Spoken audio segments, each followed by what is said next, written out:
Voilà, alors ce soir nous avons le grand plaisir d'accueillir Pierre-Alain Duc, que je connais depuis fort longtemps, mais on ne dira pas combien d'années. Pierre-Alain a d'abord été formé comme ingénieur à l'ENSTA. Il a ensuite fait une thèse à Saclay, au CEA, sur les collisions de galaxies, la naissance des galaxies. Ensuite, il a fait son service militaire, puisque ça existait encore. Il a l'air jeune comme ça, mais finalement, pas tant que ça. À la CIA, à l'observatoire de l'ESO à la CIA, sur le projet Denis. Et puis ensuite, il a été postdoc. Donc d'abord à l'ESO à Garching, ensuite à Cambridge en Angleterre. Et puis, il a eu un poste au CEA, où il a passé près de 20 ans. Et depuis le 1er janvier de cette année, il est directeur de l'Observatoire de Strasbourg. Et donc, il va nous parler de son travail sur la vie, la naissance, la mort des galaxies, à partir de très belles données que j'ai eu la chance de voir déjà. Merci Pierre-Alain. Merci Florence. Tout d'abord, est-ce que vous m'entendez bien? Ok, merci. Merci d'être venus si nombreux ce soir. Donc effectivement, depuis le mois de janvier, je travaille dans cet observatoire astronomique donc à Strasbourg. Et comme je suis le directeur, je me dois de faire un petit peu de la publicité de cet observatoire en disant que donc pendant 20 ans, effectivement, j'ai été au CEA dans un environnement très agréable, avec des super collègues, mais dans un bâtiment qui ressemble à n'importe quel bâtiment de bureau. Et donc chaque fois que j'avais des invités, je leur montrais où je travaillais, ils étaient toujours un petit peu déçus. Ils imaginaient que, voilà, qu'il y avait des coupoles, que j'observais le ciel depuis mon bureau. Et effectivement, c'était vraiment pas le cas. Alors depuis le 1er janvier, je travaille dans ce bâtiment que vous voyez à droite. Donc j'ai un bureau sous cette coupole, donc qui ressemble de fait à un vrai observatoire. En tant qu'astronome, c'est effectivement vraiment un plaisir de pouvoir travailler dans un cadre comme celui-ci, avec un observatoire, avec une coupole qui fonctionne encore, avec une grande lunette à l'intérieur de cette coupole, un observatoire qui date de la fin du 19e siècle. Et donc, si vous avez l'occasion de passer à Strasbourg, voilà, je vous convie à visiter ce lieu historique en même temps que le marché de Noël éventuellement de Strasbourg qui va débuter bientôt. Voilà. Alors, mais je ne suis pas là pour parler de l'Observatoire de Strasbourg, mais pour parler des galaxies. Alors, je ne suis pas là non plus pour parler des exoplanètes. Je sais qu'il y a un certain nombre de personnes qui sont rentrées tout à l'heure pour savoir si c'était bien là la conférence sur les exoplanètes. Alors, voilà, donc si c'est les exoplanètes qui vous intéressent, vous pouvez encore sortir. Alors, je vais parler de quelque chose qui est peut-être moins sexy que les exoplanètes, moins sexy peut-être aussi que les objets compacts et les trous noirs qui rentrent en fusion et qui font des ondes gravitationnelles dont on a beaucoup parlé. Je vais essentiellement présenter des résultats qui viennent d'observatoires classiques, d'observatoires optiques, qui observent dans le domaine visuel pour une partie des données que je vais présenter. Donc ça peut être un peu de l'astronomie old-fashioned, si vous voulez, mais ce que je vais essayer de montrer, c'est que même en utilisant donc ces vieux bons photons, on arrive, en travaillant sur des objets qu'on connaît depuis un petit moment. Moi, ce qui m'intéresse en plus, ce sont des galaxies proches. Je vais quand même essayer de montrer qu'on peut encore apprendre des choses sur l'évolution des galaxies, mais de façon plus générale sur l'évolution de l'univers. Alors, quand on parle de galaxies, à quoi on pense? Alors, j'ai fait l'exercice ce matin, j'ai tapé galaxies sur Google Images et j'obtiens ce nombre, voilà, ces images-là. Alors, il y a effectivement des vraies galaxies en haut à gauche, mais tout de suite après, on voit des ongles avec des images de galaxies. On voit une image d'un film, des gardiens de la galaxie. On voit en bas à droite une image de salle de spectacle qui s'appelle Galaxy. Donc voilà, donc les galaxies ne sont peut-être plus trop à la mode du point de vue scientifique. On a parfois du mal à obtenir de l'argent pour travailler sur les galaxies. Mais en tout cas, le terme lui-même est énormément utilisé. Et donc, si on avait des royalties sur le nombre de fois où les gens évoquent le nom galaxie, je pense qu'on pourrait faire toutes nos recherches dans ce domaine. Alors maintenant, si je tape aussi galaxie donc toujours dans Google sur Actualité. Donc on va voir les dernières nouvelles sur les galaxies. Donc j'ai fait ça ce matin. Donc alors la première nouvelle, effectivement, il s'agit d'une galaxie distante qu'on trouve dans un amas de galaxies. Donc il s'agit bien de galaxies, mais déjà dès la deuxième nouvelle, on parle des gardiens de la galaxie, donc voilà, d'un film. Bon. Troisième nouvelle sur les galaxies, c'est la galaxie d'Amnéville porte plainte contre un conseiller municipal. Donc ça, je crois qu'il s'agit d'une salle de spectacle. Et enfin, voilà, quatrième nouvelle, à nouveau, quand même les galaxies. Alors, des galaxies qui font la une de l'actualité maintenant, c'est plutôt des galaxies qui sont très jeunes, qui sont découvertes peu après le Big Bang. Et cette quatrième actualité concerne une galaxie située à 12,8 milliards d'années, donc qui est née moins d'1 milliard d'années après le Big Bang, il y a 13,8 milliards d'années. Voilà, donc je ne vais pas parler des galaxies, je vais très peu parler des galaxies les plus distantes pour me concentrer plutôt sur les galaxies les plus proches. Donc pour les résumer, une galaxie, ça sert à faire vendre, ça sert à faire peur, ça sert à se distraire. Une galaxie, ça sert aussi à manger. Alors, alors là, on ne va pas parler de galaxie, on va parler de notre galaxie, de la Voie lactée. Alors on se rapproche quand même vraiment des galaxies. Et donc c'est l'occasion de rappeler donc pourquoi notre galaxie s'appelle la Voie lactée, quelle est l'étymologie du nom, qui remonte au temps antique avec cette légende comme quoi donc la femme de Jupiter aurait allaité très fortement en donnant donc un allaitant à Hercule, et voilà, et aurait donc le reste, voilà, ces hectares de lait aurait formé la Voie lactée. Donc voilà, on se rapproche, donc on va quand même arriver maintenant à la Voie lactée. La Voie lactée, donc c'est notre galaxie composée de centaines de millions d'étoiles. Effectivement, quand on pense aux galaxies, on pense essentiellement à toutes les étoiles dont sont constituées les galaxies. Donc ces étoiles qu'on peut voir de façon individuelle si on a un bon télescope et qui ne sont plus résolues dès que les galaxies sont un peu plus éloignées. Alors ces galaxies, notre Voie lactée notamment, est actuellement le sujet de nombreuses études, notamment par le satellite Gaia, qui recense un grand nombre des étoiles de la Voie lactée, mesure leur distance et leur mouvement propre, et à partir de ces données-là, on peut connaître la structure de notre propre Voie lactée. Alors, notre Voie lactée est entourée d'autres galaxies, notamment il y a des petites galaxies, des galaxies naines qui sont en cours qui tournent autour de notre Voie lactée et qui peuvent même être fusionnées avec notre Voie lactée. Je reviendrai sur ce phénomène plus tard. Voilà, donc notre Voie lactée, en fait j'ai triché parce que ce n'était pas la Voie lactée que je vous ai présentée là, mais un zoom sur des cascades dans les Pyrénées. Mais quand j'ai pris ces images, j'ai tout de suite pensé à la Voie lactée. Donc voilà, il s'agit des gouttes individuelles. Et donc voilà, donc ça, il ne s'agit pas d'une galaxie naine en train de fusionner sur la Voie lactée, même si ce phénomène existe. Alors voilà, enfin j'arrive à une vraie galaxie. Cette fois, donc une galaxie spirale typique, vue depuis l'espace par le télescope spatial Hubble. Alors qu'est-ce qu'on voit sur une image comme ça? On voit déjà que c'est une image en vraie couleur, avec donc des couleurs différentes qui vont nous renseigner sur le différents types d'étoiles présentes dans cette galaxie spirale. Alors vous voyez à la fois des étoiles qui sont jeunes, qu'on voit plutôt à la périphérie de cette galaxie, qui sont bleues parce que ces étoiles jeunes aussi, parmi elles, il y en a beaucoup d'étoiles massives qui émettent plus de lumière dans le bleu. Et au centre de cette galaxie, donc on voit le bulbe de cette galaxie, constitué essentiellement d'étoiles plus vieilles, plus rouges, plus petites aussi, qui ont une durée de vie plus importante. Donc, et on voit aussi des bandes de poussière, donc dans cette image-là, tout ce qui est un peu noirâtre, trace des régions enfouies dans la poussière, dont certaines donnent naissance à de nouvelles étoiles.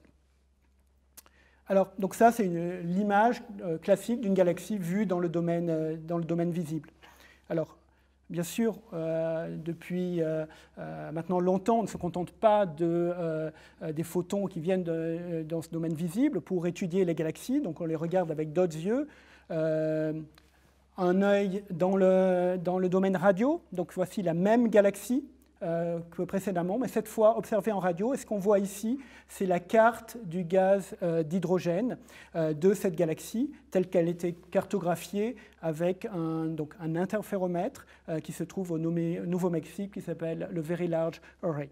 Donc voilà, on peut, avec ce genre d'observation interférométrique, donc avoir un cube de données qui informe sur la distribution du gaz et la vitesse de ce gaz. Et donc, pourquoi on étudie le gaz dans les galaxies? Parce que les réserves de gaz permettent de former des nouvelles étoiles à l'intérieur des galaxies. Donc, on viendra plus tard sur ce qu'on appelle une galaxie qui est, disons, vivante ou une galaxie morte. Et une galaxie qui possède encore du gaz est une galaxie qui est encore capable de former des étoiles, et donc une galaxie qui est encore capable d'évoluer par rapport à une galaxie qui ne contiendrait plus du tout de gaz et qu'on appellerait une galaxie morte. Alors, ce contenu en gaz des galaxies, notamment en hydrogène atomique, comme on le voit sur cette carte. Donc on peut le cartographier uniquement pour l'instant dans les galaxies les plus proches. Et il faudra attendre de nouveaux télescopes, de nouveaux radiotélescopes pour pouvoir voir ces galaxies quand l'univers était beaucoup plus jeune. Donc si on veut remonter à quelques milliards d'années, donc il va falloir attendre un projet qui s'appelle le Square Kilometre Array, SKA, qui est un projet qui est en cours de développement à la fois en Australie et en Afrique du Sud. Alors maintenant, voici la même galaxie vue par un cosmologue. Voilà. Donc on ne voit pas grand-chose. Et effectivement, ce qui rappelle que pour un cosmologue, et de façon générale, donc une galaxie, ce qui est la composante la plus importante dans une galaxie, c'est cet halo de matière noire, donc qui par définition n'émet pas de lumière, elle n'a pas pour l'instant de messager connu, mais qui pèse. Et qui, donc on le sait depuis qu'on a pu mesurer le mouvement des galaxies à l'intérieur des amas de galaxies, ou depuis qu'on a pu mesurer le mouvement des étoiles à l'intérieur des galaxies, on sait qu'il y a une composante qui manque pour pouvoir expliquer le mouvement de rotation des étoiles, le mouvement des galaxies au sein d'amas de galaxies. Et donc cette composante qu'on ne voit pas, on l'a appelée la matière noire, parce qu'on n'a pas d'autre moyen de la caractériser. Alors cette matière noire, on soupçonne qu'elle a certaines propriétés, et donc on peut l'inclure dans les modèles. Et donc tous les modèles standards incluent cette composante qui est extrêmement importante, mais dont on ignore encore l'origine. Donc il y a des expériences en cours pour essayer de dépister la nature de cette matière noire, mais pour l'instant on ne la connaît pas. Alors je vais parler assez peu de matière noire dans cet exposé, mais simplement pour rappeler que cette matière noire, elle est fondamentale quand on veut comprendre l'évolution des galaxies. Donc une galaxie, pour l'essentiel, c'est un halo de matière noire. Donc ce halo de matière noire, on va pouvoir essayer de voir cette matière noire de façon générale, d'essayer de voir sa distribution dans l'univers, dans les galaxies et entre les galaxies. C'est l'objet d'une mission spatiale qui sera lancée à l'horizon 2020 et qui s'appelle Euclide, pour laquelle il y a une très forte contribution de la France, donc qui va, par des techniques sur lesquelles je ne reviendrai pas, donc essayer de cartographier un petit peu cette matière noire. Alors, donc une galaxie, donc un halo de matière noire, et quand même à l'intérieur un peu d'étoiles et du gaz. Donc c'est cette composante-là qui va plutôt nous préoccuper dans cet exposé. Alors, donc les galaxies, vous avez peut-être tous vu ce genre de diagramme qui donc sépare les galaxies en différentes classes suivant leur apparence, suivant ce qu'on appelle donc leur morphologie, avec à gauche les galaxies elliptiques et à droite les galaxies spirales avec barre ou sans barre. Donc ça, c'était cette classification qui est la classification traditionnelle. qui correspond à celle proposée par Hubble, en fait, ce qu'on appelle le diagramme de Hubble, donc qui sépare ces différents types de galaxies. Alors malheureusement, ce type de diagramme est un petit peu trompeur, parce qu'on a l'impression, en le voyant, que toutes les galaxies sont soit des galaxies spirales, soit des galaxies elliptiques. Et ce type de diagramme oublie un certain nombre de types de galaxies qui sont particulièrement importantes, comme les galaxies que j'ai représentées en haut, qui correspondent à des galaxies naines. Alors, les galaxies naines, elles sont très peu massives. Elles ont des formes certaines plutôt régulières, qui ressemblent à des elliptiques, d'autres des formes totalement irrégulières. Et ces galaxies naines, elles pèsent pas beaucoup. L'essentiel des étoiles dans l'univers n'est pas dans des galaxies naines, mais si on les compte en nombre, ce sont les galaxies qui de loin sont le type de galaxie qui est de loin le plus représenté dans le bestiaire extragalactique. Pour donner une idée, dans notre environnement proche, donc ce qu'on appelle le groupe local, il y a, disons, 3 galaxies massives, et pour plus de maintenant au moins une cinquantaine, voire plus, on en découvre chaque année, de petites galaxies, de galaxies naines. Donc en nombre, ces galaxies naines qui sont ignorées dans le diagramme de Hubble sont les plus importantes. Et on verra plus tard que ces galaxies naines jouent un rôle très important aussi, ont joué un rôle très important dans la formation des plus grosses galaxies. Alors, il y a d'autres types de galaxies qui sont oubliées dans ce diagramme. C'est les galaxies que je vais représenter en bas. Des galaxies avec des formes très particulières. Celle-là qu'on appelle la galaxie des souris. On voit une espèce de queue de souris. Cette galaxie-là qui s'appelle la galaxie des antennes. Cette galaxie-là que j'ai beaucoup étudiée durant ma thèse, que j'ai surnommée la galaxie de la guitare, avec sa forme un petit peu particulière. La roue de la charrette. Ici, avec cette image très connue du télescope spatial Hubble, de cet objet, ou cette galaxie en forme un petit peu de soucoupe volante. Donc toutes ces galaxies-là sont des galaxies qui sont en cours, donc des objets en cours de collision. Pendant longtemps, on s'est demandé à quoi était due leur forme très particulière. Donc elles ont été découvertes dès les années 50, mais il a fallu attendre les années 1970 pour essayer de comprendre pourquoi elles avaient ces formes très particulières, et je vais revenir dessus. Alors voilà, donc le diagramme de Hubble sépare donc les galaxies elliptiques des galaxies spirales. Donc des galaxies spirales qu'on considère comme étant des galaxies encore actives, donc elles sont dominées par une couleur bleue, ça veut dire qu'elles ont des étoiles jeunes. Donc c'est des galaxies qui ont du gaz et donc qui sont capables de former à nouveau des étoiles, d'évoluer et donc d'être vivantes entre guillemets. Si on appelle une galaxie vivante, une galaxie capable de former des étoiles. Et à contrario, il y a ces galaxies elliptiques qui sont plutôt rouges, qui n'ont plus de gaz et qui dans leur jargon on les considère comme des galaxies mortes. Et donc tout l'objet des recherches actuelles, c'est de savoir pourquoi on va passer de galaxies actives à des galaxies mortes. Et je pense qu'il y a David Elbaz qui a dû vous faire un exposé sur cette thématique-là il y a quelques mois. Alors, voilà, comment donc les galaxies ont acquis leur couleur, leur morphologie actuellement, c'est tout l'objet de ces études. Alors pour pouvoir faire ça, pour avoir une première piste, on va retourner le diagramme de Hubble. Traditionnellement, dans le diagramme de Hubble, les galaxies elliptiques sont à gauche, les galaxies spirales à droite, ce qui donnait un petit peu l'impression que les galaxies elliptiques se forment d'abord et après les galaxies spirales. On sait que maintenant, c'est plutôt le contraire dans le schéma standard. Donc on va retourner le diagramme de Hubble. Voilà, on le retourne.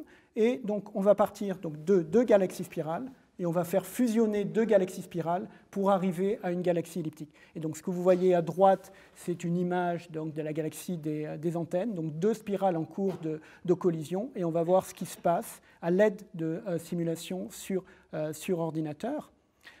Donc cette idée, effectivement, c'est que donc, les galaxies les plus massives de l'univers qui sont dans les galaxies elliptiques, dans le schéma standard, se forment par fusion de plus petites galaxies, et notamment dans la dernière étape par la fusion entre deux galaxies spirales. Alors comment on le sait ? On peut essayer d'abord le vérifier dans les observations. Là, je vous présente une image d'une galaxie elliptique. Alors, ça ne ressemble pas à une galaxie elliptique. C'est une image ultra profonde qu'on a obtenue avec un télescope qui se trouve à Hawaï, le Canada-France-Hawaii Telescope. Ce qu'on connaissait de cette galaxie auparavant, c'était le centre. Donc, la partie très jaunâtre au centre. Avec l'imagerie, avec une technique d'imagerie extrêmement profonde qu'on a développée, on a pu mettre en évidence autour de cette galaxie toutes sortes de structures sous forme d'arcs, de coquilles, de queues. Et toutes ces structures-là témoignent d'un passé collisionnel dans cette galaxie, témoignent du fait que cette galaxie elliptique, elle a dû naître lors d'une collision parce qu'on voit dans son environnement proche les reliquats de cette collision. Alors, comment on sait que ces reliquats, ce sont des reliquats de collision? Donc là, on va faire appel à des techniques de simulation sur ordinateur, sur lesquelles je reviendrai. Alors, ce genre de structures qui sont spectaculaires, donc on le voit autour de cette galaxie elliptique, en fait, donc on le voit aussi dans des galaxies qui sont plus proches, comme notre plus proche voisine, qui est la galaxie d'Andromède. Donc ça, c'est l'image classique de la galaxie d'Andromède. Donc, vous reconnaissez la structure spirale. Voici maintenant, avec aussi notre technique d'imagerie très profonde, alors un petit peu différent de l'imagerie de la technique précédente. Cette fois, on va compter les étoiles autour de la galaxie, associer ces étoiles à la galaxie d'Andromède et obtenir une carte à partir de ce comptage d'étoiles. Donc Andromède est suffisamment proche pour qu'on puisse voir les étoiles individuelles. Et on voit ce genre de structure apparaître. Donc l'image précédente, c'était ce que vous voyez au centre, donc cette structure spirale. Et vous voyez tout autour un halo et aussi des grandes structures qui s'échappent de cette galaxie, des espèces de filaments qu'on voit s'échapper de cette galaxie. Et à nouveau, donc ces structures-là, ce sont aussi des vestiges de collision. Donc vous voyez cette image qui est complètement différente de l'image traditionnelle qu'on peut avoir d'Andromède. Et si on avait la capacité à cartographier à cette profondeur toutes les galaxies, peut-être qu'on verrait tout ce genre de structures qui témoignent d'un passé chaotique dans ces galaxies. Même pour des galaxies qui en apparence semblent bien tranquilles comme la galaxie d'Andromède. Alors, donc, ces structures-là, quelle est leur origine? Donc, pendant longtemps, on s'est posé cette question. Est-ce que c'est, notamment quand elles ont été découvertes, est-ce qu'il s'agissait par exemple de jets issus de trous noirs au centre de ces galaxies qui pourraient expulser de la matière? Donc ça, c'était un scénario qui était proposé, qui avait le vent en poupe dans les années 60, au moment où on a découvert donc, notamment les quasars. Donc on pensait qu'il pouvait aussi y avoir au centre des galaxies ce qui s'appelait à l'époque des monstres, qui étaient capables d'éjecter très loin de la matière. Il a fallu attendre les premières simulations sur ordinateur pour comprendre que ces structures-là sont des structures qui apparaissent naturellement lors de collisions entre galaxies, simplement sous l'effet de la gravité et des effets de marée associés. Alors ça, c'est la première simulation qui a été faite sur un ordinateur, qui date donc du début des années 1970. Donc la galaxie est représentée par un certain nombre de points massifs qui interagissent entre eux et qui interagissent à un potentiel qui correspond à celui des deux galaxies. Donc à l'époque, les capacités de calcul étaient très limitées, donc une galaxie était représentée simplement par quelques dizaines de points, et de là-dedans, on met sur ordinateur les lois de la gravité, la loi de Newton, et on voit ce qui se passe. Et on voit ce genre de structure apparaître, donc avec ces deux antennes qui finalement se rapprochent assez des vraies antennes, donc représentées sur l'image en haut à droite. On voit une très très bonne correspondance. Donc déjà une simulation dès les années 70 relativement réaliste de la morphologie de cette galaxie. Et là, on n'a plus de doute sur l'origine de ces structures. Il ne s'agissait pas de jets galactiques dus à un trou noir au centre, mais vraiment des effets de marée. Donc le même type d'effet qui se passe sur les océans, donc il y a un gonflement des océans suite à l'interaction entre avec la Lune et le Soleil. Donc une galaxie, c'est tellement lâche en fait qu'au lieu d'avoir un espèce de gonflement, on a carrément des étoiles qui peuvent s'échapper le long de ces grandes structures, de ces grandes antennes qui peuvent avoir des très grandes distances jusqu'à 100 ou 200 km/s.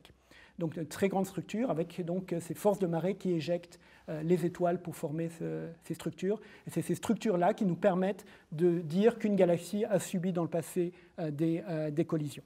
Alors ça, donc simulation faite dans les années 70. Après, une simulation faite au début des années 2000, donc beaucoup plus réaliste. Alors cette fois, dans la première simulation, on mettait uniquement les étoiles. Après, dans les simulations suivantes, alors on va mettre un halo de matière noire, on va mettre donc des étoiles, mais on va mettre aussi du gaz. Et ce gaz va pouvoir former lui-même des étoiles, et donc on va pouvoir voir les processus associés aux collisions, et notamment comment, lorsque deux galaxies se rencontrent, les nuages de gaz peuvent se rencontrer. Les étoiles elles-mêmes, lorsque deux galaxies se rencontrent, elles ne rentrent pas en collision. Les étoiles sont tellement séparées les unes des autres au sein d'une galaxie qu'elles n'ont quasiment aucune chance de se rencontrer, de rentrer en collision. Par contre, les nuages de gaz, beaucoup plus diffus, beaucoup plus étendus, peuvent rentrer en collision. Et lorsque ces nuages de gaz rentrent en collision, il y a ce qu'on appelle une flambée de formation d'étoiles. Les nuages de gaz s'effondrent pour former de nouvelles étoiles. Et c'est ça qu'on peut reproduire dans les simulations sur ordinateur. Et donc, voici donc le résultat de l'une de ces simulations, et qu'on peut comparer cette fois toujours avec l'image des antennes, alors plutôt dans les régions centrales. Et donc, vous voyez à la fois dans la simulation et dans cette image, donc des régions rougeâtres qui correspondent, entourées enfouies dans de la poussière, qui correspondent à des régions de formation d'étoiles qu'on arrive aussi à reproduire dans les simulations. Alors maintenant, la toute dernière, donc, qui a été faite, celle-là, à Saclay, où on va voir donc une collision, cette fois un film, avec donc une collision entre deux galaxies spirales, donc qui vont se rencontrer, et on voit donc la formation de ces grandes structures de marée, de ces antennes, tandis que les deux galaxies elles-mêmes, le centre de ces galaxies, donc le corps principal, va d'abord spiraler l'une autour de l'autre avant de fusionner. Alors je vais faire un zoom sur la région centrale. Donc on va voir donc les deux galaxies qui rentrent en collision, la première fois elles font que se croiser, et petit à petit, sous l'effet de la gravité et de la friction dynamique, vont petit à petit fusionner. Et vous voyez à la fois à la fin de cette simulation donc la présence de grandes structures étendues, et aussi de petits points blancs qui correspondent à des amas d'étoiles qui se sont formés lors de la collision.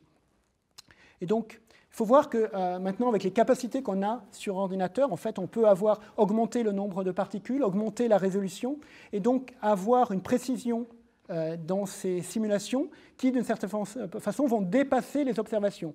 Si on prend un cas comme toujours la galaxie des antennes, alors cette fois on voit en haut à droite donc, une image du gaz moléculaire dans la galaxie des antennes qui ont été pris à partir d'un réseau de radiotélescopes qui se trouve, de télescopes millimétriques qui se trouve dans le désert de l'Atacama, plutôt dans l'altiplano, dans les Andes, donc au Chili.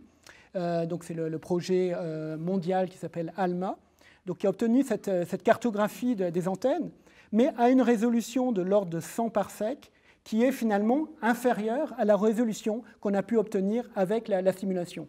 Et donc là, on arrive à une époque un petit peu effrayante, d'une certaine façon, où on arrive, pour des objets qui sont comme les antennes, qui ne sont pas tout proches, il n'y a pas de cas de collision massive entre deux galaxies spirales très proches, donc on est obligé d'aller à une quinzaine de mégaparsecs pour voir ce type d'objets, donc qui sont à une certaine distance, et depuis le sol, même avec un interféromètre donc de dernière génération comme ALMA, on n'arrive pas à la résolution à laquelle on peut prétendre avec les simulations. Donc sur cette simulation, elle descend à une résolution de l'ordre du parsec, voire inférieur. Donc on a un gain en résolution spatiale qui est de l'ordre de 100 fois dans les simulations par rapport aux observations. Donc il va falloir peut-être attendre maintenant quelques dizaines d'années, voire plus, pour obtenir avec des observations la même résolution que pour les simulations. Et donc du coup, ces simulations-là, elles deviennent d'une certaine façon intéressantes parce que jusqu'à présent, les simulations essayaient de se cantonner, notamment les simulations de collision, se cantonnaient à essayer de reproduire un objet qui était déjà observé, qui existait. Là, ces simulations ont la capacité une capacité prédictive. Donc on peut faire des découvertes en analysant ces simulations, et des découvertes qui seront peut-être confirmées plus tard par les observations. Alors c'est Donc c'est à la fois prometteur, parce qu'on peut gagner en résolution, un petit peu effrayant aussi, parce que l'on se base sur quand même des données qui sont virtuelles, et on n'est pas sûr, je reviendrai là-dessus, que cette simulation-là, elle représente vraiment complètement la réalité, mais elle peut nous informer sur des phénomènes que pour l'instant on ne peut pas appréhender avec des observations. Alors, faire des collisions sur ordinateur, bon, ça coûtait très cher dans les années 70. Maintenant, avec n'importe quel iPad ou même téléphone portable, il y a des applications qui vous permettent de faire des simulations, donc avec des vraies simulations, avec des vraies lois de la physique. Alors, où il y a une galaxie est représentée comme dans les années 70, avec simplement quelques dizaines ou centaines de points qui interagissent entre eux, mais c'est déjà pas mal, et on arrive à avoir des résultats pour vraiment pas cher. L'application coûte 1 €. Alors, par contre, les simulations que nous, on utilise, elles coûtent un peu plus cher. Donc, elles sont dans ce qu'on peut appeler ces nouveaux observatoires, donc, qui créent des espèces d'univers en boîte. Et la dernière simulation que je vous ai présentée, donc, elle correspond à 10 millions d'heures de calcul sur des machines avec plus de 4000 processeurs. Donc c'est des machines qui prennent de la place, dont certaines d'ailleurs se trouvent dans des chapelles. Donc, comme c'est cette machine Mare Nostrum qui se trouve en Espagne et qui pose aussi le fait qu'elle soit dans les chapelles peut nous interroger en fait, sur la signification de ces simulations. Est-ce qu'il faut vraiment croire aux simulations? Et je vais revenir un petit peu là-dessus. Je vais vous présenter par exemple un exemple. Voici un objet, donc c'est une galaxie spirale, et vous voyez tout autour de cette galaxie spirale des structures en forme d'anneaux. Et on verra plus tard qu'il s'agit en fait du reliquat vraisemblablement du reliquat d'une collision. Mais quel type de collision? Alors, pour pouvoir le savoir, on va utiliser la simulation numérique. Alors voici un premier exemple de simulation. Alors cette fois, vous imaginez donc une galaxie donc spirale. Alors sur la simulation, on va pas la montrer. Elle existe dans la simulation, mais pour pouvoir voir ce qui se passe mieux dans les régions extérieures. Donc ce que je vais vous montrer, c'est uniquement la galaxie qui est en train, donc la galaxie compagnon qui est en train de fusionner avec cette galaxie spirale. Et je vais prendre une petite galaxie naine, et voir ce qui se passe. Donc voici, donc on voit la petite galaxie naine qui tourne autour de la galaxie centrale, donc au centre qu'on ne voit pas, et on voit comment petit à petit une partie de ces étoiles est arrachée à la galaxie. Donc cette galaxie est plumée, elle va former ces queues de marée qui petit à petit s'enroulent autour de la galaxie principale pour former ces structures qu'on voit aussi dans les observations, donc ces structures en anneaux. Voilà, donc on assiste d'ailleurs ici à la mort vraiment d'une galaxie naine. Hein. Cette petite galaxie, donc, elle va perdre la quasi-totalité de ses étoiles avant même de fusionner et d'être absorbée par la galaxie spirale haute. Voilà, donc mort en direct d'une galaxie, donc ça prend quand même quelques centaines de millions d'années pour arriver à ce résultat-là. Alors on peut tourner le cube de données, c'est bien, dans les simulations, on peut faire tout ce qu'on veut, ce qu'on ne peut pas faire avec les observations qui sont forcément à 2 dimensions. Alors maintenant, il y a eu un modèle concurrent qui a été présenté notamment à l'Observatoire de Paris, où cette fois, on va reproduire les structures qu'on a vues tout à l'heure, cette fois non plus en faisant appel à une collision entre une petite galaxie naine et une galaxie spirale, mais voilà, je vais remontrer le film. Cette fois, on part de 2 galaxies qui ont à peu près la même masse. Donc 2 galaxies spirales qui vont rentrer donc, à nouveau en collision. Donc, vous êtes habitués maintenant à ce type de film avec formation de ces grandes queues de marée, fusion des 2 galaxies spirales, formation de structures, de débris de collision.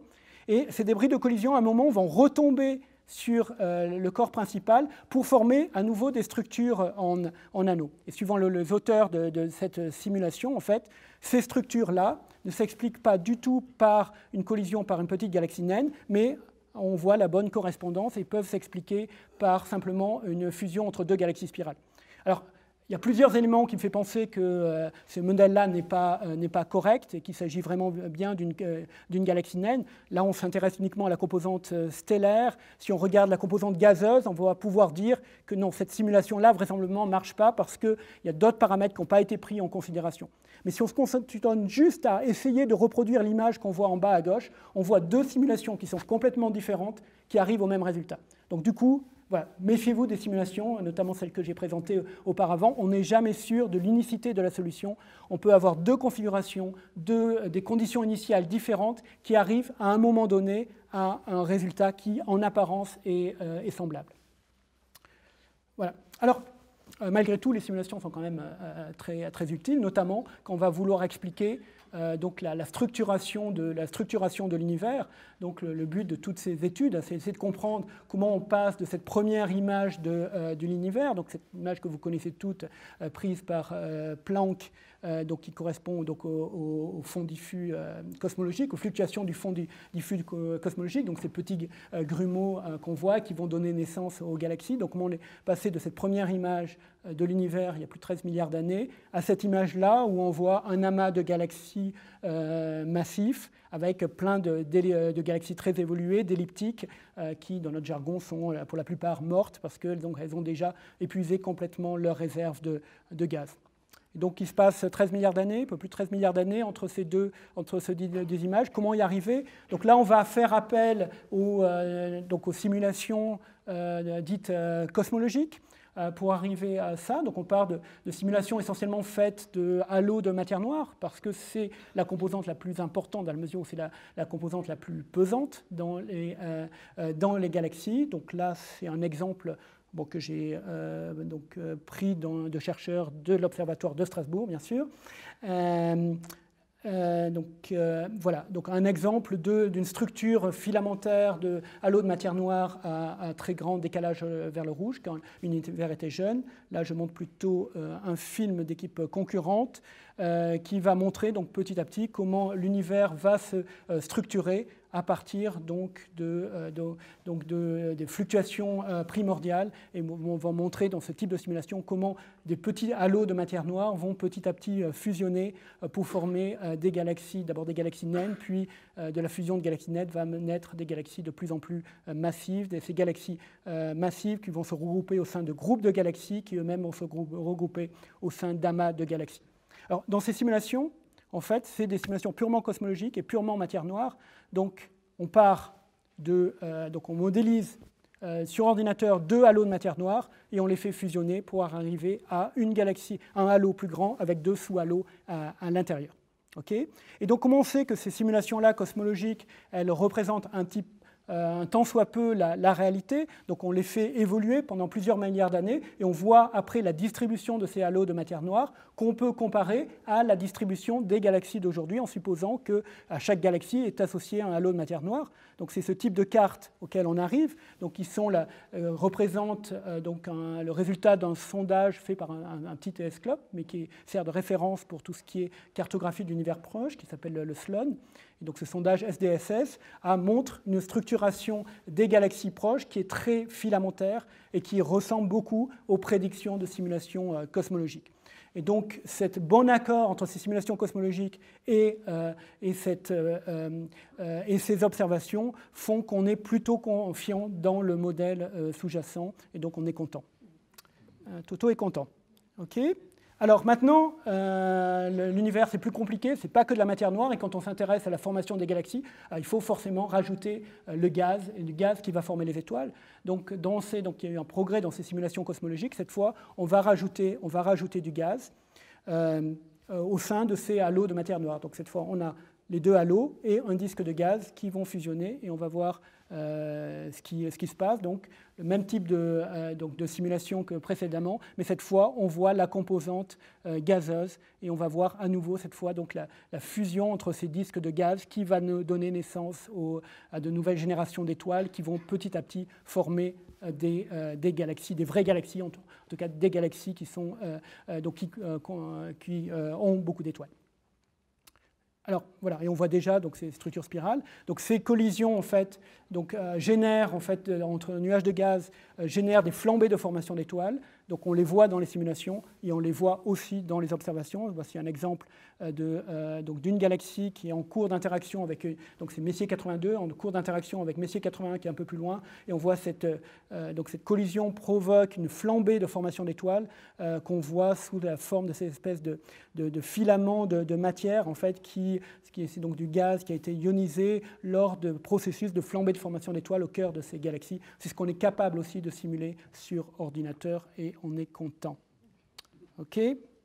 Alors maintenant, voilà, on met tout ça, donc on met tous ces ingrédients, on se place, donc on fait une grosse simulation, donc c'est un exemple, une simulation faite qui s'appelle Illustris, qui a eu un certain succès il y a maintenant 2 ou 3 ans, quand elle est apparue, et cette simulation-là, donc ce qu'on va voir maintenant, donc c'est tout un pan d'univers qui va évoluer pour former les galaxies d'aujourd'hui. Donc à gauche, on va voir la composante stellaire, donc les étoiles, et à droite, le gaz. Et donc à nouveau, on va voir comment donc, ces galaxies petit à petit vont se rencontrer, vont fusionner dans un contexte complètement cosmologique, c'est-à-dire qu'on a pris un grand pan d'univers et donc on voit un ensemble de galaxies qui fusionnent. C'est un petit peu différent des simulations que j'ai présentées tout à l'heure, qui étaient des simulations idéalisées où on partait de simplement 2 galaxies qui rentraient en collision. Là, on parle de simulation avec des conditions initiales relativement réalistes qui sont donc données par les contraintes qu'on a sur la cosmologie. Et on arrive petit à petit à former des objets qui semblent de plus en plus réalistes. On voit donc la formation de galaxies spirales et lorsque ces galaxies spirales fusionnent, de galaxies qui ressemblent à des galaxies elliptiques telles qu'on peut les observer au centre d'amas de galaxies. Alors donc, on arrive à reproduire cette diversité morphologique des galaxies donc dans ces simulations, donc en formant d'abord des galaxies naines, puis des spirales, puis des galaxies elliptiques. Et donc, on arrive à reproduire même donc, la séquence de Hubble qui est content. Donc tout va bien dans le meilleur des mondes pour l'instant. Alors après, bien sûr, donc là, le diagramme de Hubble correspond à des galaxies proches. Il faut aussi, donc ces simulations sont capables d'avoir des prédictions sur à quoi doivent ressembler les galaxies distantes. Et ces galaxies distantes, on peut les observer, on peut remonter dans le temps en utilisant notamment le télescope spatial Hubble et cette image d'un des champs les plus profonds obtenus par Hubble. Donc 2 galaxies telles qu'elles étaient il y a jusqu'à 10 milliards d'années. Et on voit des formes extrêmement perturbées. Donc on a l'impression de voir effectivement des petites galaxies encore irrégulières, comme j'ai appelé les galaxies naines qu'on voit dans l'univers proche, sont très irrégulières. On voit ces petites galaxies-là qui semblent être en cours de fusion avec des formes très perturbées qui sont en accord a priori avec les simulations cosmologiques. Donc quand on s'intéresse à l'univers lointain, on a l'impression aussi d'avoir un bon accord entre les observations et les simulations et on est content. Alors maintenant, des galaxies, donc c'est des étoiles, c'est du gaz, c'est un halo de matière noire. Et au centre de ces galaxies, il y a un trou noir. Et donc ces trous noirs, en fait, jouent aussi un rôle qui peut être important. Donc pendant longtemps, dans des galaxies comme la Voie lactée, ce trou noir, il est dit dormant, c'est-à-dire que donc on a un objet compact au centre de ces galaxies qui peuvent peser quelques millions de fois la masse du Soleil, voire plus, mais qui, tant qu'il n'absorbe pas de la matière, a juste un effet gravitationnel, donc il perturbe un petit peu les étoiles qui sont au centre de la galaxie, mais n'a pas beaucoup d'effet sur l'évolution de la galaxie. Maintenant, quand il y a une collision, il y a du gaz qui va être canalisé au centre des galaxies. Ce gaz va pouvoir tomber dans ce trou noir qui va se réveiller. Et qu'est-ce qui se passe lorsqu'un trou noir se réveille lors d'une collision?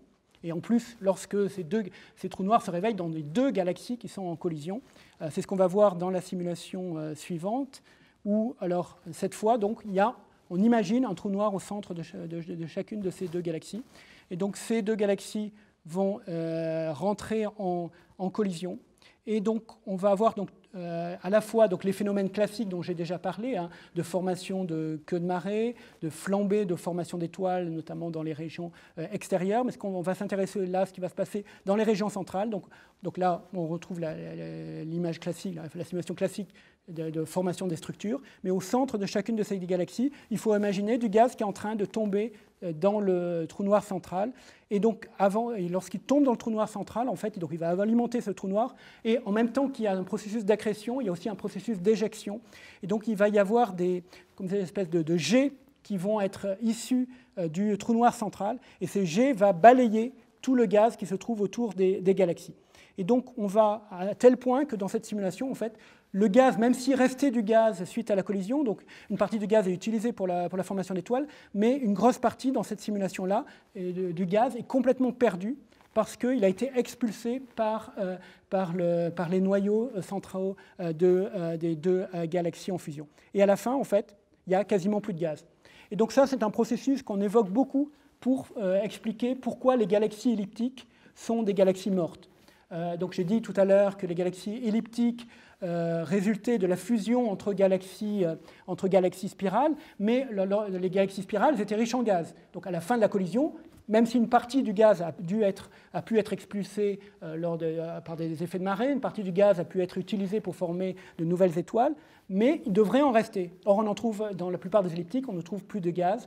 Donc, l'un des processus qui est mis en avant pour expliquer pourquoi il n'y a plus de gaz dans les galaxies elliptiques, c'est qu'il fait appel à ces trous noirs destructeurs au centre des galaxies, donc, avec les phénomènes associés de jets qui balayent tout le gaz. Donc un processus pour tuer une galaxie, les trous noirs centraux. Alors, la fusion de trous noirs, on va en entendre parler d'ici quelques années, donc bien sûr, parce que ces fusions entre trous noirs génèrent des ondes gravitationnelles. Donc, voilà, j'étais obligé aussi quand même de parler d'ondes gravitationnelles.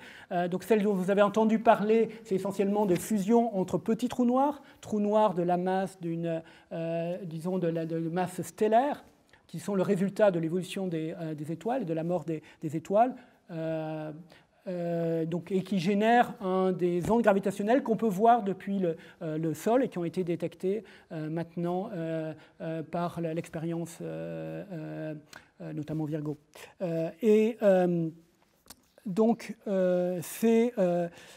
Alors maintenant, depuis le sol, en fait, on peut détecter le signal généré par ces petits trous noirs en fusion. Par contre, on n'a pas la capacité, donc de manière un petit peu paradoxale, de détecter le signal qui va être généré par deux trous noirs ultramassifs en fusion lors de collisions entre galaxies. Et ça, il va falloir attendre les années 2030 avec notamment un satellite qui va se spécialiser dans la détection d'ondes gravitationnelles depuis l'espace, qui s'appelle donc LISA, qui va pouvoir voir donc ce signal émis par deux trous noirs supermassifs en cours de collision. Voilà. Alors maintenant, donc tout semble bien marcher. Il y a quand même quelques petits hicks. Et je vais terminer mon exposé sur ces petits hicks parce que donc j'ai présenté tout à l'heure cette image donc, du télescope spatial Hubble en disant que les galaxies qu'on voit ici, elles représentent bien ce qui est produit dans l'univers. Ce n'est pas tout à fait le cas. Alors, notamment dans ces images-là, vous voyez par exemple cette galaxie-là qui ressemble à une galaxie elliptique distante. Et là, on a un petit problème. J'ai dit que dans le scénario standard, on forme d'abord des petites galaxies naines qui vont fusionner pour former des spirales, qui vont à la fin fusionner pour former des galaxies elliptiques. Or là, on voit un exemple de galaxies elliptiques qui semblent être déjà présentes dans l'univers lointain. Ce n'est pas tout à fait en accord avec les prédictions des simulations. Alors on peut dire, si on en trouve une, bon, on va trouver quelques régions spécifiques dans l'univers où le processus de fusion se sera accéléré et donc ça sera OK. Maintenant, on commence à en trouver beaucoup. Donc là, ça commence à être un petit peu gênant. Donc voilà, présence d'elliptiques qui ne devraient pas encore s'être formées. Alors là, on n'est finalement pas si content. Alors maintenant, j'ai présenté tout à l'heure cette dernière nouvelle là, qui remonte à quelques heures, où on a trouvé aussi des galaxies spirales très loin dans l'univers. Donc celle-là, je n'ai pas mes lunettes, mais elle est présente quelques milliards d'années après le Big Bang. Donc à une époque aussi où on ne s'attendait pas non plus à trouver de galaxies spirales. Donc des galaxies spirales qui se sont aussi formées très tôt dans l'histoire de l'univers, bien plus tôt qu'on ne le pensait. Donc là aussi, voilà, on a un problème. Alors, du coup, il faut un petit peu complexifier ce modèle. Donc, on est parti d'un modèle très très simple de fusion de halo, de matière noire, avec un petit peu de gaz dedans qui va former les étoiles. Donc, il va falloir essayer de faire appel à d'autres processus pour essayer d'expliquer ces anomalies dans le modèle standard. Alors, on va changer un petit peu notre tête à Toto et on va rajouter des espèces de cheveux. Alors, ces cheveux-là, cette chevelure, en fait, il faut l'imaginer que ce sont des courants de gaz qui vont tomber sur les galaxies. Donc, un moyen pour faire évoluer une galaxie, c'est soit de faire des fusions entre galaxies qui existent déjà, donc une galaxie avec des étoiles.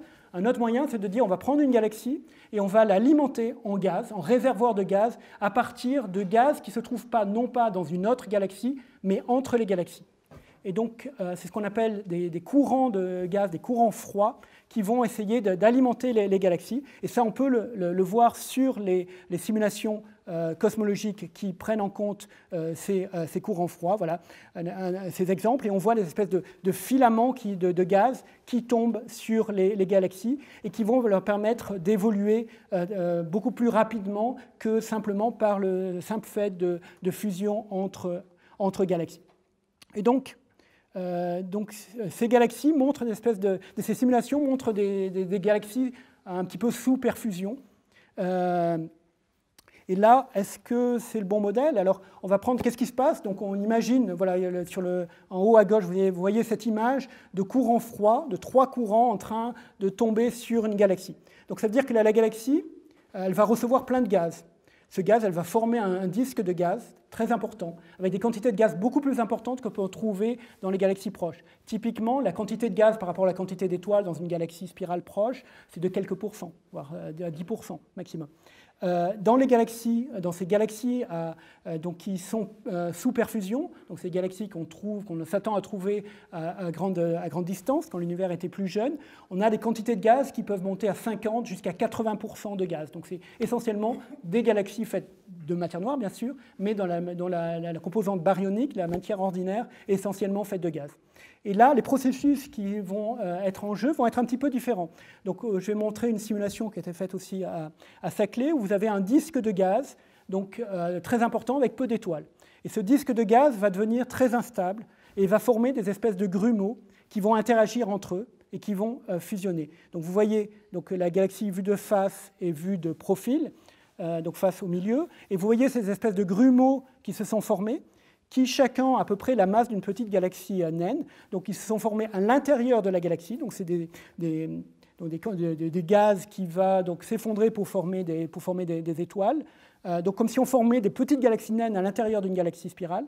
Et ces petites condensations d'étoiles vont migrer au centre de la galaxie pour petit à petit former un bulbe qui sera de plus en plus important et qui va pouvoir arriver à former en fait quelque chose qui va ressembler à la fin à une galaxie lenticulaire, voire une galaxie elliptique. Et donc là, on a un processus de formation des galaxies elliptiques qui ne fait pas du tout appel à une collision entre deux galaxies spirales, mais un processus qu'on va dire séculaire, un processus qui se produit simplement avec donc, une évolution naturelle de deux galaxies qui étaient très riches en gaz au départ. Donc un scénario complètement différent pour pouvoir former des objets qui à la fin vont ressembler aussi à des galaxies elliptiques. Et donc, est-ce que ce processus-là, il existe dans l'univers? On va essayer à nouveau de voir le peu de choses qu'on connaît sur les galaxies les plus distantes. Alors peu de choses, on commence quand même à avoir des instruments qui nous permettent de faire un petit peu de physique de ces objets distants. Et je reviens sur cette... sur cette image en haut à gauche, donc c'était cette image du télescope spatial Hubble, et je vous ai dit tout à l'heure qu'il s'agissait de petites galaxies en cours de collision. En fait, je vous ai menti. C'est-à-dire que quand elles ont été trouvées, on pensait que c'était ça, et maintenant, quand on a pu étudier la dynamique de ces objets, comprendre notamment, pouvoir mesurer comment elles tournent, comment leurs étoiles se forment, on s'est aperçu qu'il ne s'agissait pas de plusieurs galaxies en cours de fusion, mais il s'agissait simplement d'un disque de gaz qui est devenu très instable et qui a formé ces petites condensations qu'on a vues tout à l'heure sur la simulation. Et donc ce qu'on voit là, ces galaxies qui semblent être très difformes, en fait, ce sont simplement des galaxies avec un disque de gaz qui est en rotation, tranquille, mais simplement qui aura formé localement des condensations. Et ce qu'on voit, c'est les condensations individuelles à l'intérieur de ces galaxies.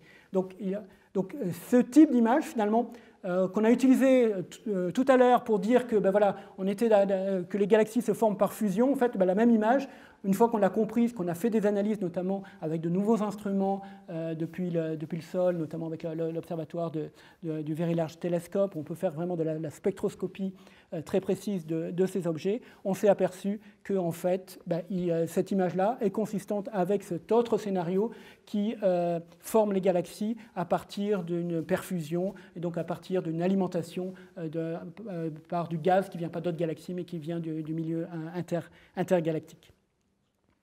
Et donc voilà, donc on a, il va falloir trancher entre ces différents scénarios, donc j'ose plus dire qu'on est content, mais on ne sait pas trop. Alors un autre scénario qui est avec une publication très récente propose une troisième hypothèse qui font appel au vent stellaire des galaxies. Donc il faut imaginer cette fois deux galaxies avec à l'intérieur de ces galaxies des flambées de formation d'étoiles, donc des bouffées de formation d'étoiles avec des super vents qui sont éjectés. Donc la galaxie perd une partie de son gaz et ce gaz se retrouve dans une autre galaxie.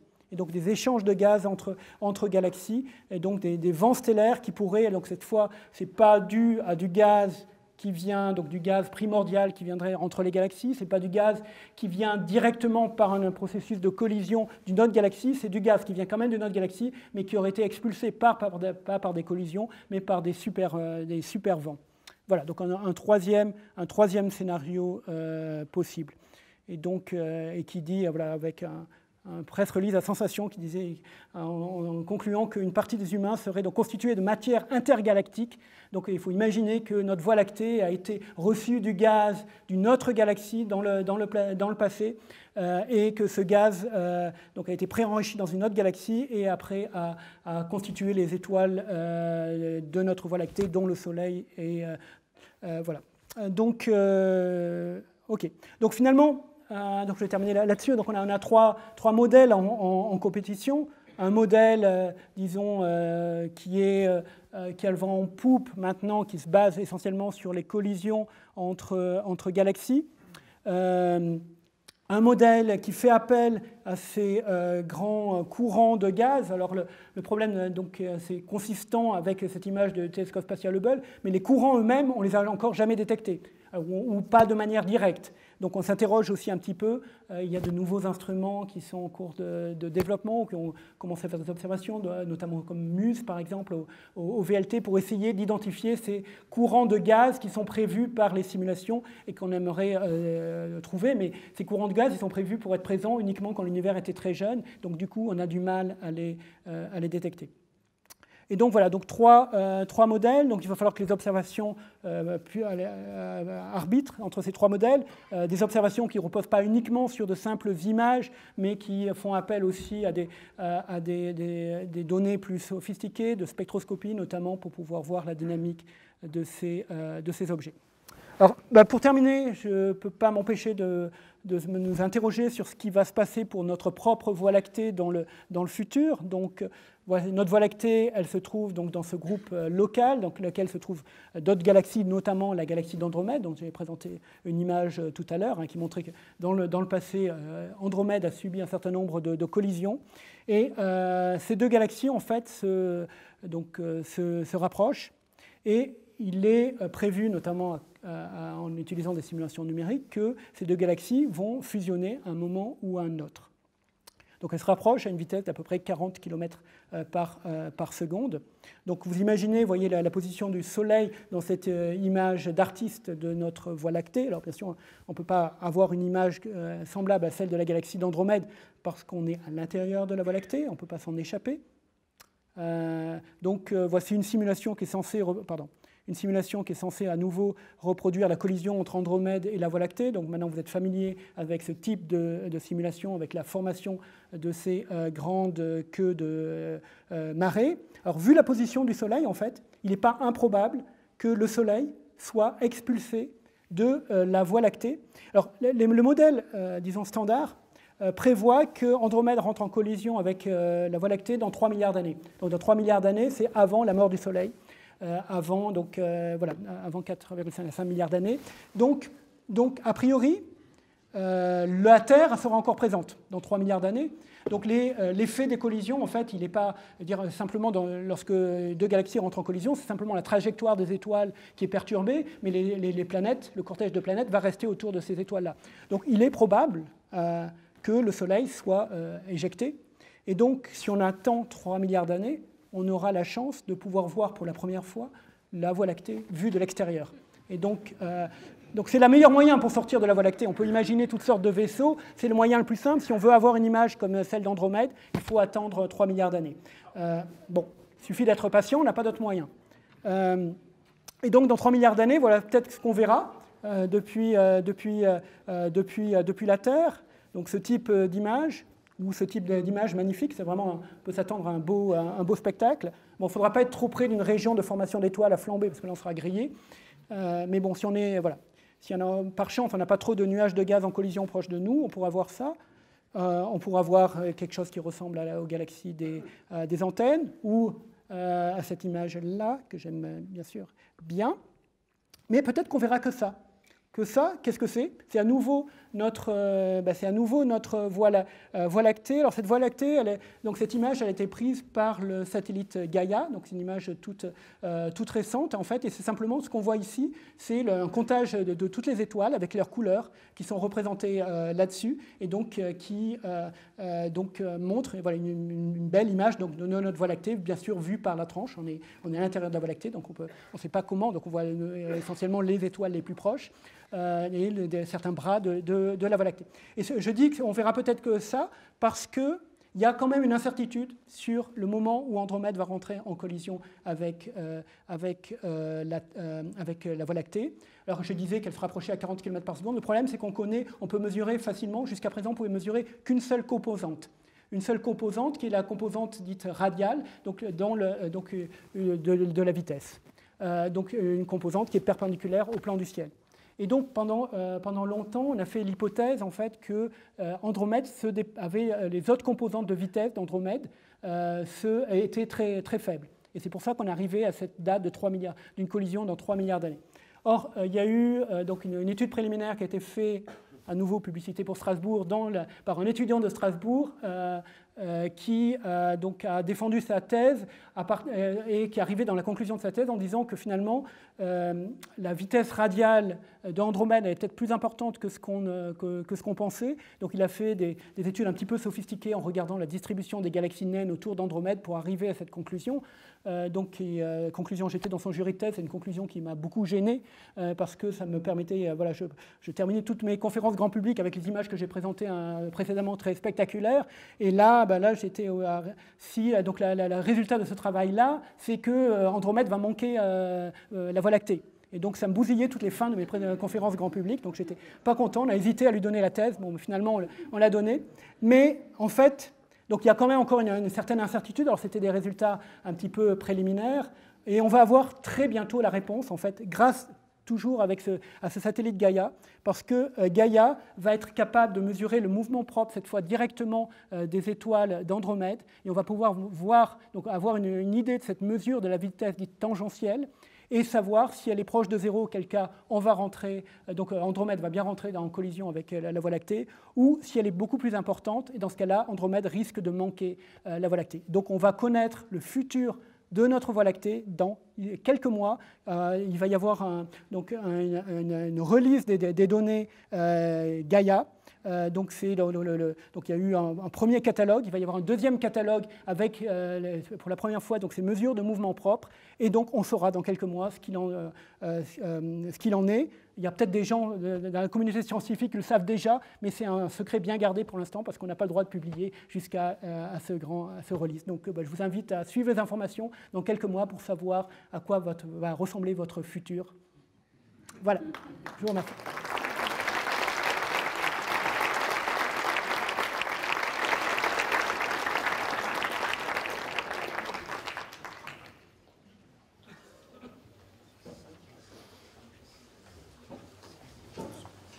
Bon, alors, faute de savoir ce qui va nous arriver, on va peut-être quand même prendre quelques questions. Il faut le temps que j'arrive, parce que c'est un peu loin.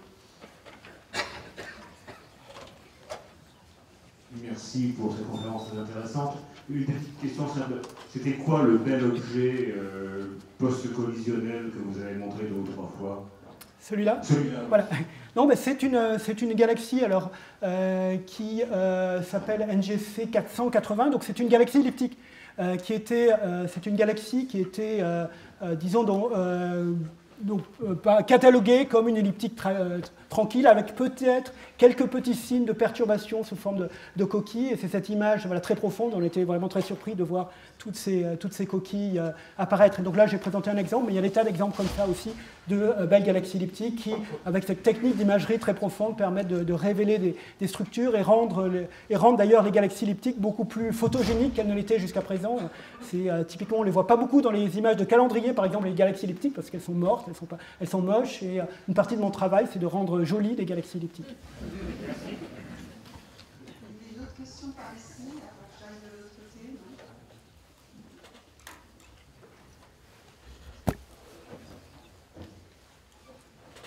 Bonsoir, merci pour la conférence. En fait, c'est peut-être une question humaine, mais une question humaine. C'est pour clarifier en fait la possibilité pour des galaxies de fusionner par rapport à la loi de Hubble. Oui, non, c'est pas une question bête, effectivement. Donc on a cette idée de l'expansion de l'univers, même une expansion accélérée grâce à l'énergie noire, et donc on peut se poser la question comment des galaxies peuvent rentrer en collision dans la mesure où l'univers est en expansion. Donc ça c'est vrai à grande échelle, effectivement, il y a une expansion globale, mais simplement les galaxies, la plupart des galaxies se trouvent dans des groupes ou des amas, donc avec une plus petite échelle, et à l'intérieur d'un groupe, en fait, chaque galaxie a son mouvement propre. Donc à grande échelle, il y a ce mouvement d'expansion, mais à l'intérieur d'une sous-structure, chaque galaxie a un mouvement propre, et donc du coup, les galaxies peuvent rentrer en collision, et c'est un phénomène extrêmément fréquent. On estime que toute grosse galaxie a au moins subi 1 ou 2 fusions majeures durant son évolution, et énormément de fusions mineures. Il faut voir que la distance mutuelle entre les galaxies, elle n'est pas si grande, en fait, si on regarde la taille, par exemple, la taille d'une galaxie typique. On va prendre un disque, par exemple, qui fait 20 kg par sec, on peut trouver des galaxies qui sont à quelques centaines de kilos par sec. Donc on compare les deux et on voit que la probabilité en fait, de rencontre entre 2 galaxies, elle est très, très élevée. Bonsoir. À un moment donné, vous avez dit que... Alors je ne sais pas où est la question. Oui. À un moment donné, vous avez dit que vous utilisiez les équations de Newton dans vos simulations sur ordinateur. C'est une question gaussienne, mais pourquoi vous n'utilisez pas plutôt celle d'Einstein Parce que aux échelles auxquelles on travaille, en fait, on n'a pas besoin de faire appel aux équations de la relativité. Alors, sauf si on s'intéresse au trou noir central. Dans le trou noir central, et les phénomènes qui s'y passent, effectivement, sont des phénomènes relativistes. Mais par contre, les phénomènes qu'on voit, les accélérations sont telles que dans les galaxies, donc on est des échelles de des vitesses de quelques dizaines, centaines de kilomètres par seconde, on n'a pas besoin de faire appel à la relativité, et simplement les lois de Newton suffisent largement. Vous avez exposé tout à l'heure, une dernière photo, c'est notre galaxie, telle qu'on l'imagine, une spirale carrée avec 4 bras. Comment elle était avant? Alors oui, c'est une bonne question.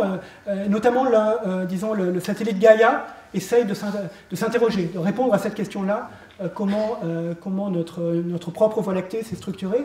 Et malheureusement, voilà, parce qu'on est à l'intérieur de la Voie lactée, c'est peut-être une galaxie qu'on a peut-être moins d'informations qu'on peut en avoir sur le cas de la galaxie d'Andromède.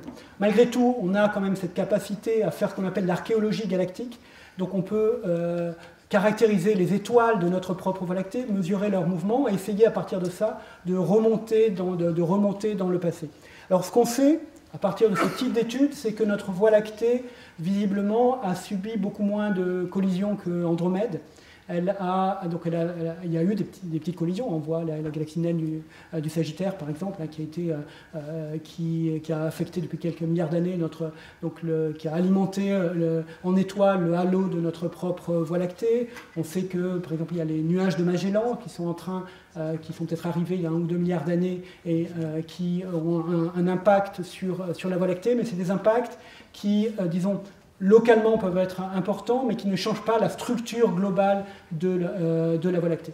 Donc on ne pense pas si on remonte à quelques milliards d'années, qu'il y ait eu de grosses fusions. Après maintenant, si on place il y a 10 milliards d'années, pour l'instant, on n'est pas vraiment capable de savoir à quoi ressemblait la Voie lactée. Donc on a des simulations cosmologiques qui essayent de voir à quoi elle pouvait ressembler, mais on n'a pas, pour l'instant, on manque de données.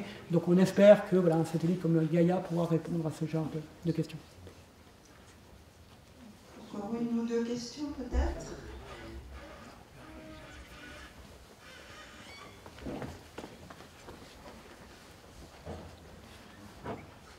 Oui, vous avez présenté donc 3 scénarios de formation de galaxies.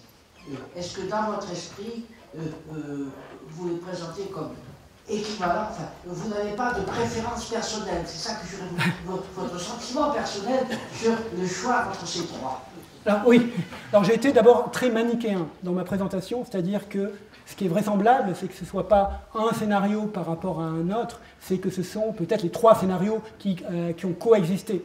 Et donc, s'il fallait que je parie, je ne vais pas prendre trop de risques, je dirais que le scénario où il y a la perfusion donc ce scénario-là explique la forme des galaxies les plus distantes.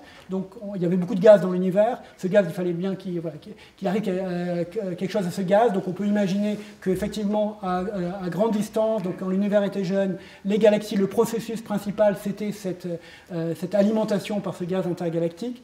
Petit à petit, ce gaz s'est expulsé. Les galaxies aussi se sont retrouvées dans des environnements comme des groupes de galaxies ou les amas de galaxies qui l'ont protégé d'une certaine façon. Donc ce gaz qui venait de l'extérieur ne pouvait plus rentrer dans les groupes de galaxies ou les amas de galaxies. Donc le seul processus d'évolution des galaxies, une fois que ce phénomène-là s'est arrêté, c'est les fusions. Et donc, je dirais que les grosses galaxies elliptiques qu'on voit aujourd'hui, je serais prêt à parier qu'elles se sont essentiellement formées par fusion de petites ou de grosses galaxies il y a moins de 4-5 milliards d'années. Par contre, au-delà, effectivement, le processus de perfusion devait être très, très important. Donc voilà, donc je pense que c'est un mélange de tous ces processus. Oui, bien s'il n'y a plus de questions, merci beaucoup Pierre-Alain et bonne soirée à tous.